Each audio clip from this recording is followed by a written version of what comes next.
Magandang araw po sa lahat. Ngayon, ikikwento natin ang Spanish version of the Cavite Mutiny of 1872 ayon kay Jose Montero y Vidal. Isang Spanish historian na nagsulat tungkol sa pangyayaring ito mula sa pananaw ng pamahalaang kolonyal ng Espanya. Ayon kay Montero y Vidal, ang mutiny ay hindi raw simpleng pag-alsa, kundi bahagi ng isang mas malaking conspiracy. Sa inspiration daw ay ang mga revolusyonaryong ideya mula sa Spain. Ibig sabihin, para sa mga Kastila, may malalim na plano raw ang mga Pilipino na pabagsakin ang gobyerno.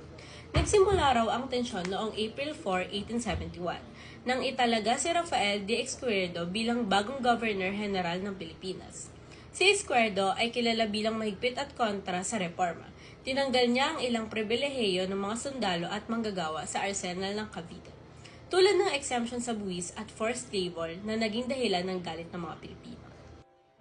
Ayon sa salaysay ni Montero, may mga sikretong pagpupulong na di umano'y ginanap sa bahay ni Father Jacinto Zamora, Father Mariano Gomez at Joaquin Pardo de Tavera. Dito raw pinagplanuhan ang pag-aalsa kasama ang ilang Pilipinong ilustrado tulad ni Antonio Regidor, Jose Basa at Domingo Mijares. Pero hanggang ngayon, pinagdududahan ng mga historiador ang katotohanan ng mga paratang na ito.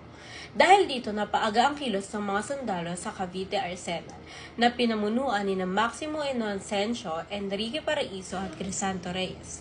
Nilusob nila ang arsenal, pinatay ang ilang opisyal ng Kastila, at inakala nilang sasabay ang iba pang pwersa sa Maynila, pero hindi yun nangyari.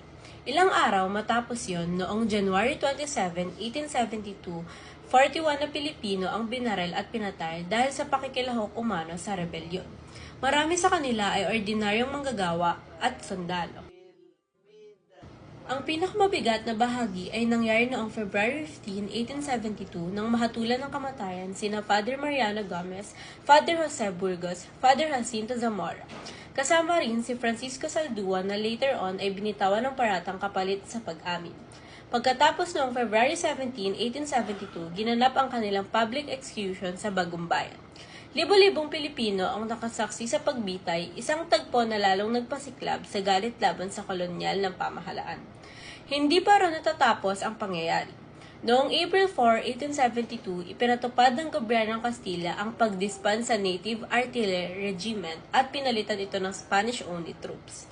Tanda ng tuluyang pagkawala ng tiwala ng mga Kastila sa mga Pilipinong sundalo.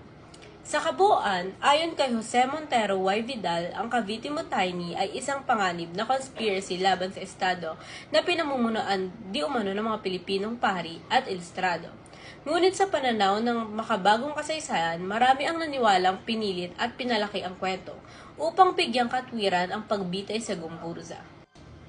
At sa halip na pagtigilin ang diwa ng kalayaan, ang kanilang kamatayan ay naging mitsa ng nasyonalismong Pilipino na nagbigay inspirasyon kay Jose Rizal at sa susunod na revolusyon laban sa Espanya.